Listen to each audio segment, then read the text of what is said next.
प्रिय बंधुओं, माताओं, बहनों, आप सभी को नमस्कार करता हूं, सभी को प्रणाम।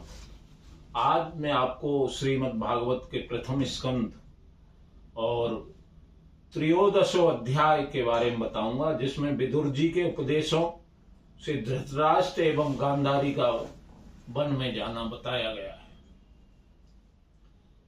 सूत जी कहते हैं, विदुरस्तीर्थ यात्रायाम मैत्रेयादत्मनोगतिम ज्ञात्वा ग्राद्रास्तिनम तया वाप्त विपेत्सः। सूत जी कहते हैं, विदुर जी तीर्थ यात्रा में महर्षि मैत्रेय से ज्ञान प्राप्त करके हस्तिनापुर लौट आए। उन्हें जो कुछ जानने की इच्छा थी वह पूर्ण हो गई थी।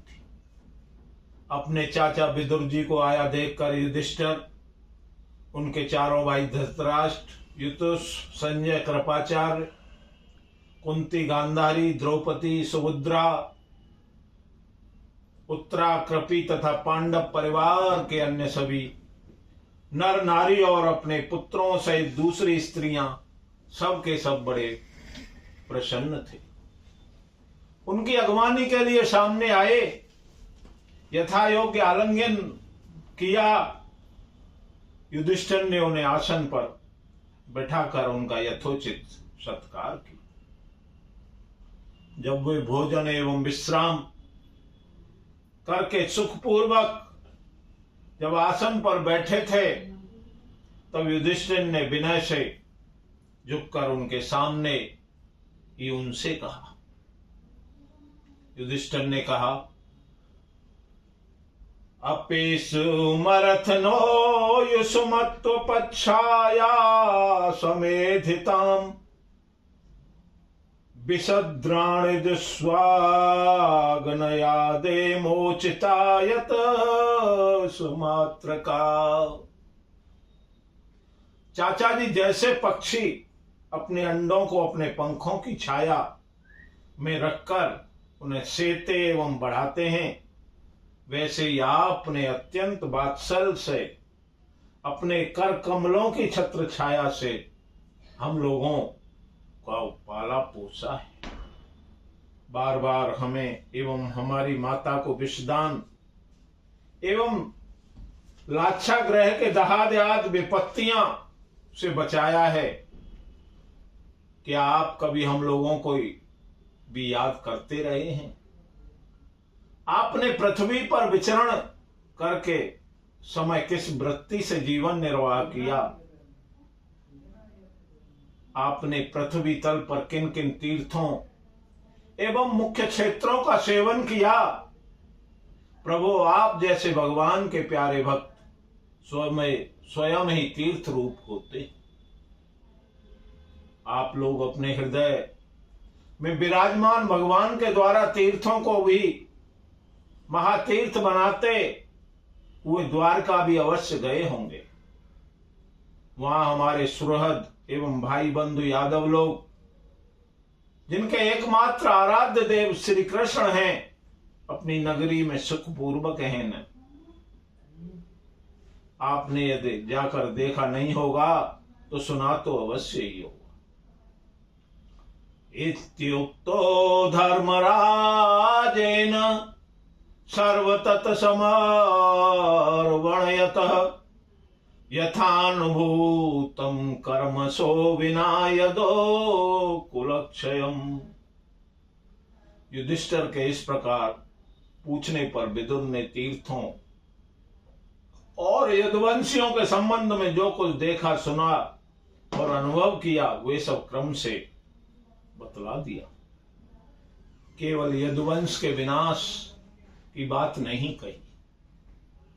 करुण हृदय विदुर पांडवों को दुखी नहीं देख सकते थे, इसलिए उन्होंने अप्रिय एवं असह्य घटना पांडवों को नहीं सुनाई, क्योंकि वह तो स्वयं ही प्रकट होने वाली थी। पांडव विदुर जी को देवता के समान आदर सत्कार किया करते थे। वे कुछ दिनों तक अपने बड़े भाई धृतराष्ट्र कल्याण कामना से सब लोगों को प्रसन्न करते हुए सुखपूर्वक हस्तिनापुर में ही रहे। विदुर जी तो साक्षात धर्मराज थे। मांडव्य ऋषि के शाप से 100 वर्ष तक शूद्र बन गए थे। इतने दिनों तक यमराज के पद पर अर्यमा थे और वहीं पापियों को उचित दंड देते थे। राज्य प्राप्त हो जाने पर अपने लोकपालों सरीखे भाइयों के साथ राजा युधिष्ठिर वंशधर परीक्षित को देखकर अपनी अतुल संपत्ति से आनंदित रहने लगे। इस प्रकार गृहस्थ के कामों में पांडव रम गए एवं अनजाने में यह भूल गए कि हमारा जीवन मृत्यु की ओर जा रहा है। देखते देखते उनके सामने यह समय आ गया जिसे कोई टाल नहीं सकता था। विदुरस्त विप्रेत धृतराष्ट्रमम भावतः राजन् निर्गम्यतां शीघ्रं पक्षेदं भयभागतम्। परंतु विदुर जी ने काल की गति जानकर अपने बड़े भाई धृतराष्ट्र से कहा, महाराज अब बड़ा भयंकर समय आ गया है, झटपट यहां से निकल चलिए। हम लोगों के सिर पर समर्थ काल मंडरा रहा है जिसके टालने का कभी भी कोई उपाय नहीं है। आपके चाचा ताऊ सगे संबंधी सभी मारे गए हैं, आपकी उम्र भी ढल चुकी है, शरीर बुढ़ापे का शिकार हो गया है, आप पराए घर में पड़े हुए हो।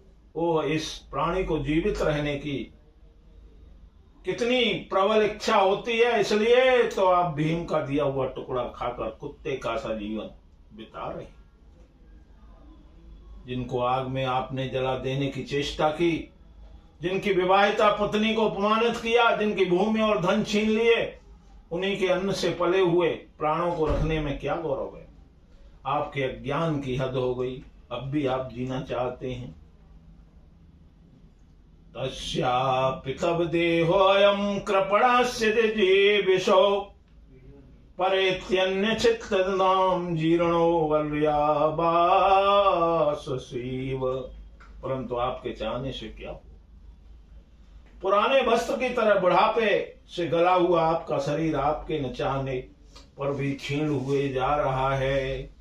अब इस शरीर से आपका कोई स्वार्थ सधने वाला नहीं है, इसमें फंसिए मत। इसकी ममता का बंधन काट डालिए। जो संसार के संबंधियों से अलग रहकर उनके अनजान में अपने शरीर का त्याग कर देता है वही धीर कहा जाता है। जो इस संसार को दुख तप रूप इससे विरक्त हो जाता है और अपने अंतःकरण को बस में करके हृदय में भगवान को धारण कर संन्यास के लिए घर से निकल जाता है, वही उत्तम मनुष्य है। इससे आगे जो समय आने वाला है वह प्राय मनुष्यों के गुणों को घटाने वाला होगा। इसलिए आप अपने कुटुंबियों से छिपकर उत्तराखंड में चले जाइए। बोलिए श्रीमद् भागवत महापुराण की जय। जय जय श्री राधे, जय जय श्री राधे। श्याम पुनः प्रणाम।